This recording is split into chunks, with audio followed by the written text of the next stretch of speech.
लगातार महाराष्ट्र में बीजेपी ने जिस प्रकार से माहौल बनाकर इस समय तैयार कर दिया है, उस माहौल में विपक्षीय कहीं न कहीं सदमे में है।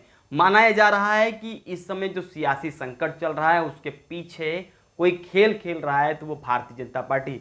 राज्यसभा में बड़ी जीत हासिल करने के बाद फिर विधान परिषद में जीत हासिल की, उसके बाद अब सरकार बनाते हुए नजर आ रही है। अगर आने वाले समय में यही कुछ हाल रहा तो निश्चित रूप से भारतीय जनता पार्टी का विधायक मुख्यमंत्री बैठ सकता है। अब देखना ये होगा क्या कुछ हो सकता है। लेकिन इस समय की यह बड़ी खबर है कि लगातार शिवसेना के विधायक सूरत से गुवाहाटी उन राज्यों में पहुंच रहे हैं जहां पर बीजेपी शासित है। इस पूरे खेल के पीछे की हकीकत पर थोड़ा हम जानकारी प्राप्त करेंगे और जानते हैं कि आखिर बीजेपी सत्ता प्राप्ति के लिए क्या कुछ कर सकती है और क्या कुछ कर रही है। इसके लिए हमारे उपस्थित हैं इस समय बीजेपी के महाराष्ट्र के प्रदेश उपाध्यक्ष उत्तर भारतीय मोर्चा के जेपी सिंह जी। उनसे सीधे तौर पर बात करते हैं और जानते हैं क्या है हकीकत। जेपी, सबसे पहले आपको नमस्कार। क्या कहेंगे आप, जिस तरह सियासी संकट चालू है, क्या माने कि भारतीय जनता पार्टी सत्ता प्राप्ति के लिए कुछ भी कर सकती है? आरोप लग रहा है सत्ता पक्ष की तरफ से। नहीं, मेरा कहना ऐसा है कि भारतीय जनता पार्टी को क्यों आप लोग कटघरे में खड़ा कर रहे हो? यह तो जो शिवसेना का अंदरूनी कलह है और शिवसेना के लोगों ने बगावत की है, उसमें भारतीय जनता पार्टी का कहीं रोल नहीं है।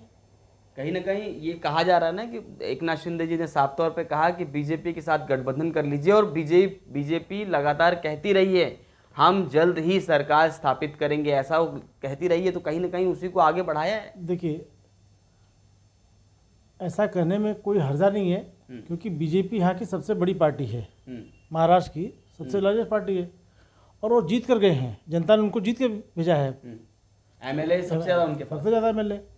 तो अपना दावा करना ये कोई बुरी बात नहीं है, क्योंकि जनता ने उन्हें इसीलिए भेजा है। अच्छा ठीक है, सारे विधायक के उन्हीं राज्यों में जा रहे हैं जहां पर बीजेपी की सत्ता है, चाहे वो सूरत हो, चाहे वो गुवाहाटी हो, मतलब गोवा हो, चाहे वो गुजरात हो, तो कहीं ना कहीं बीजेपी का हाथ नजर नहीं आता। नहीं, देखिए, अब लोगों को जहाँ अच्छा लगता है वहाँ जाएंगे, तो उसमें बीजेपी का कोई रोल नहीं है। आप कितने प्रसन्न हैं इस पूरे संकट काल से? देखिए, इससे प्रसन्नता तो खूब होगी हमको। अगर सरकार उनकी गिर जाती है, सरकार चली जाती है, जो सरकार ने निकम्मी सरकार है, तो सरकार का रहना ठीक नहीं है यहाँ पे। आपसे तो कह रहे हैं सरकार ठीक से काम नहीं कर रही हो, बल्कि एकनाथ शिंदे जी कह रहे हैं कि उद्धव ठाकरे जी मान जाएं और शिवसेना और भाजपा फिर से गठबंधन करके सरकार बना ले। कितनी इच्छा है? ये तो उनका अंदरूनी मामला है, वो क्या चाहते हैं, कैसे चाहते हैं। नहीं, अगर वो चाहते हैं तो देखिए, आज शिवसेना के भीतर जो कलह हुई है, जो विरोध हुआ है उनका, उसके पीछे कारण है उनकी आइडियोलॉजी। जो हिंदुत्व का मुद्दा था, जो स्वर्गीय हिंदू हृदय सम्राट बाला साहब ठाकरे की जो आइडियोलॉजी थी, उससे शिवसेना भटक गई थी। और कहीं ना कहीं लोगों की पीड़ा थी, जो विधायक थे उनके उनके सब विधायकों के मन में पीड़ा थी, तो वो आक्रोश उनका निकला है। अभी ईडी को डर भी दिखाया है आप लोगों ने? ऐसा डर के देखिए, तो अब जो जैसा करेगा वैसा भरेगा। केंद्रीय यंत्रणा का प्रयोग नहीं, ऐसा ईडी का काम है अपना काम करना। ईडी अपना काम करे। केंद्रीय हम लोग भाजपा के लोगों पे आरोप लगा रहे हैं कि केंद्रीय स्तर पे आप लोग ने ईडी को लगा दिया। अरे क्यों हम लोग लगाएंगे, क्यों भाजपा के लोग लगाएंगे? जो ईडी का स्वतंत्र उनका काम है, और उनको अपनी स्वतंत्र उनको काम करने दिया जा रहा है। नहीं, कहीं ना कहीं दबाव बनाकर ये आमदार बहुत सत्ते में आकर सोच रहे हैं कि चलो इनके साथ गठबंधन कर लेते हैं, वरना फिर से ईडी पीछे लगा। देखिए, मैं आपको स्पष्ट बताना चाहता हूँ, क्या शिवसेना में जो आमदार थे या हैं, जैसे भी हैं, तो जो गलत हैं, जिन्होंने ऐसा कुछ काम किया है, गलत काम किया है, तो उसका भुगतान उनको भुगतना पड़ेगा। अब जैसे एक मैं एग्जांपल दे रहा हूँ, अनिल परब जी हैं, तो उनके पीछे ईडी लगी, तो अब लगी है तो ईडी अपना काम करी, पूछ रही है। वैसे उनके भाजपा में सब दूध के दूल्हे। मैं ये नहीं कहता कि भाजपा में सब दूध के दूल्हे हैं, लेकिन ईडी सिर्फ राष्ट्रवादी कांग्रेस और बीजेपी या शिवसेना के लोगों के पीछे पड़ रही है, बीजेपी में कोई किसी के पीछे नहीं। बीजेपी के पीछे अगर लोग अगर ऐसे इस तरह का काम करेंगे तो उनके पीछे पड़ेगी। कल मोहित कंबोज को देखा गया है। हाँ।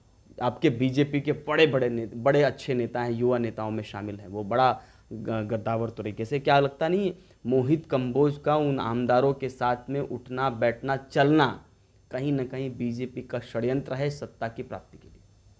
देखिए, अब ये आरोप लगा रहे हैं आप। आज मोहित कंबोज जी हमारे यहाँ हमारी पार्टी में कोई इसी पद पर नहीं है, और उन सबके व्यक्तिगत संबंध होते हैं, पर्सनल संबंध होते हैं। तो मोहित जी के सब अगर संबंध होंगे तो अपना वहाँ गए होंगे, जाते होंगे, तो सबको ये विषय मोहित कंबोज से पूछा जाए, मतलब हाँ उनसे बात करिए। लेकिन अभी भाजपा के किसी ने उनको काम सौंपा हो कि आप जाइए उनसे तोड़फोड़ करिए, ऐसा मुझे नहीं लगता। अगर मुख्यमंत्री देवेंद्र फडणवीस फिर से बनते हैं और इन्हीं लोगों के साथ, मैं तो बहुत प्रसन्न हूँगा। मैं तो भाजपा का कार्यकर्ता हूँ, एक सिपाही हूँ। तो अगर मेरे नेता अगर मुख्यमंत्री बनते हैं, देवेंद्र फडणवीस जी बनते हैं, तो उससे ज़्यादा मुझे इससे ज़्यादा कोई खुशी नहीं होगी। मैं तो बहुत खुश होऊंगा। तो आपको लगता है कि सरकार बन सकती है? बिल्कुल बन सकती है, क्यों नहीं बन सकती? संकेत दे रहे हैं? हाँ जी, बिल्कुल बिल्कुल संकेत। सरकार जल्दी स्थापित होगी? बिल्कुल बनेगी। शपथ ग्रहण समारोह जल्दी होगा? नहीं, अभी तो मैं वो उतना भविष्यवाणी नहीं कर सकता, लेकिन अरे आप तो महाराष्ट्र के प्रदेश उपाध्यक्ष, कहीं ना कहीं जानकारी होगी ना कि अंदर खाने अब जल्द ही हमारे बीच सब होने वाला है, तो कहीं क्या संकेत देते हैं कि जल्दी सरकार बने? मैं संगठन में हूँ, संगठन का काम कर रहा हूँ, संगठन का कार्यकर्ता हूँ, एक सिपाही हूँ।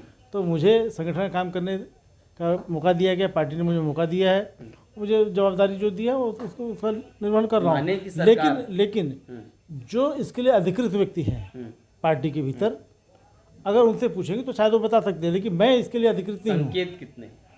संकेत अब मैं कैसे बता सकता हूँ? सरकार बन सकती है? सरकार बनेगी तो अच्छा है। संकेत बनेगी तो आपको संकेत आया होगा ना? संकेत मेरे साथ, मैं यार छोटा व्यक्ति हूँ, मुझसे पूछते हो आप? प्रदेश उपाध्यक्ष छोटा नहीं होता, लेकिन फिर भी संकेत क्या है?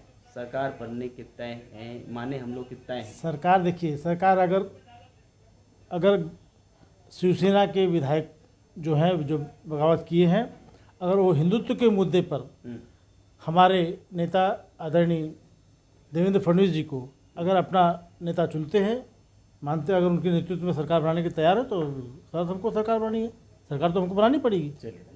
ये थे जेपी सिंह जी। जेपी सिंह ने साफ तौर पे कहा कि आने वाले समय में हो सकता है कि भारतीय जनता पार्टी की सरकार बने, हालांकि वो इस पर प्रसन्न रहेंगे अगर सरकार बनती है कि है या नहीं।